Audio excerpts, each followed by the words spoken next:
Sugeng enjang para adi yuswa, sugeng pepanggihan malih wonten ing renungan padintenan adi yuswa ing dinten Sabtu Kliwon 1 Agustus 2026.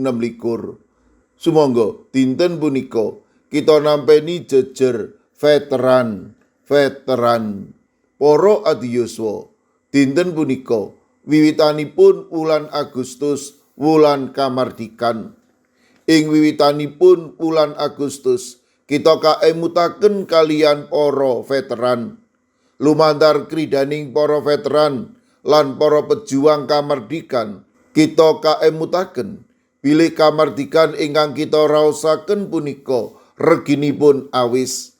Awit kathah sanget para veteran ingkang toh pati nilaraken brayat sengsara mbelani negari.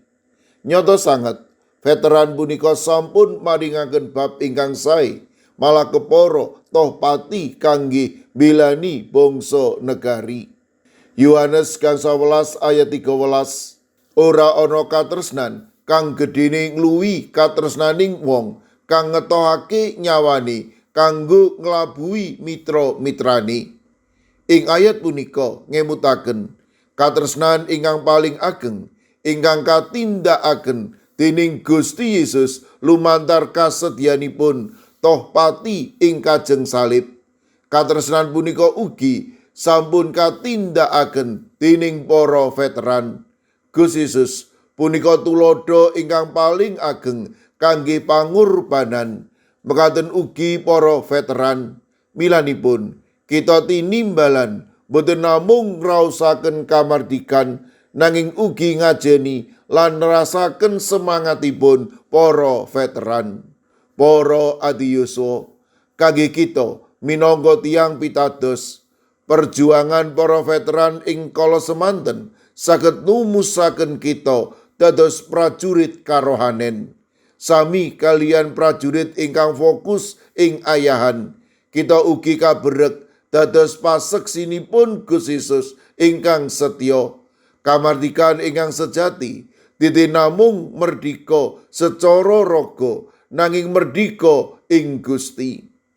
Kita kaberek ngajeni veteran kanthi ngisi kamardikan lumantar patunggilan ingkang nyawiji. Amin. Sumangga kita ndedonga. Matur nuwun Gusti, ing wulan kamardikan punika paduka ngemutaken kados pundi kridaning para veteran ingkang ugi mbelani negari. Perkawis ingkang mekaten menika ugi mbrek kawula, amrih kawula ugi mbelani bangsa lan negari kawula. Paduka berkahi para adi yuswa dalasan anak putu kawula ing pundiya papan. Monggo paduka ingkang reksa, paduka ingkang mitulungi, paduka ugi ingkang tansah ngandi. Mirunggan kala pasrahaken Ibu Diah Kurniani Bambang Joko Sungkowo wilayah Sekawan GKJ Magelang ingkang udasa mangkin mondok ing griya sakit Suraya Magelang. Paduka ingkang tansah paring pitulung lan maringi bagas kesarasan. Matema Ibu Diah Kurniani Bambang Joko Sungkowo menika ingkang nampi wetahing kesarasan peparing paduka. Mirunggan kala pasrahaken Ibu Sukarjo GKJ Plengkung ingkang wedhasak mangke nembe nandhang sakit. Kawula pitados menawi paduka ugi badhe paring kegiatan ingkang linuwih.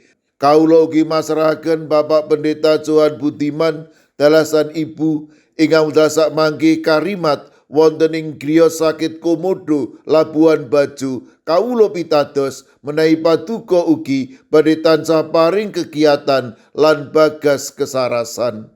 Kawula pasrahaken Bapak Suparmin wilayah Gangsal. Kawula pasrahaken Ibu Budi Agus Setyawati warga GKJ Ketandan ingkang wedhasak mangke nembe nandhang sakit. Kawula pasrahaken Ibu Sunarti warga GKJ Salaman ingkang wedhasak mangke nembe nandhang sakit. Kawula pasrahaken Ibu Surati GKJ Sragen.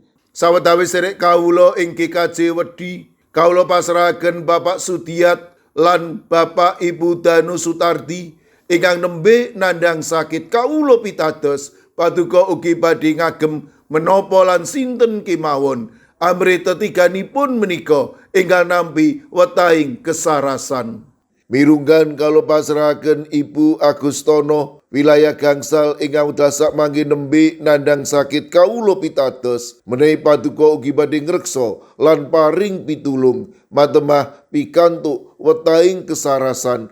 Mboten kasupen kawula pasrahaken lare astama kusala wayah puyutipun Ibu Sukarjo ingkang dasak mangke nembe nandhang sakit.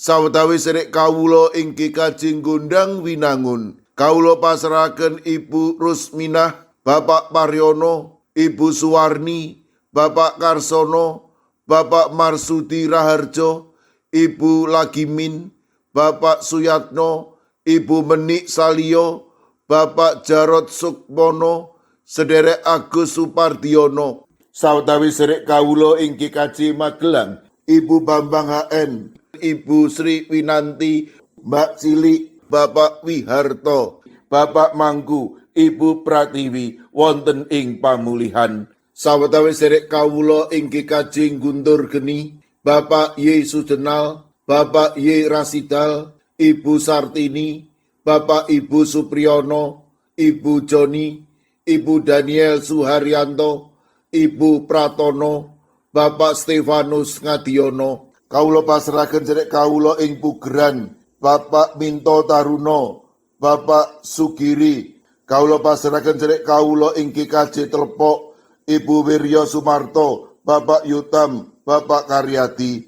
Sedherek kawula ing GITJ Trangkil Pati, Bapak Ibu Karyo, Bapak Ibu Toyo, Ibu Nani Cahyono. Mekaten ugi kawula pasrahaken Ibu Otniel Ngatius ing Wonosari, Bapak Yohanes Kuncoro ing GKJ Immanuel Solo, Bapak Wijongko ing GKJ Sedayu, ing GKJ Pamong Utomo Kalinegoro Magelang. Kawula pasrahaken Bapak Mardiono, Ibu Marsudi lan Ibu Sri Widarti.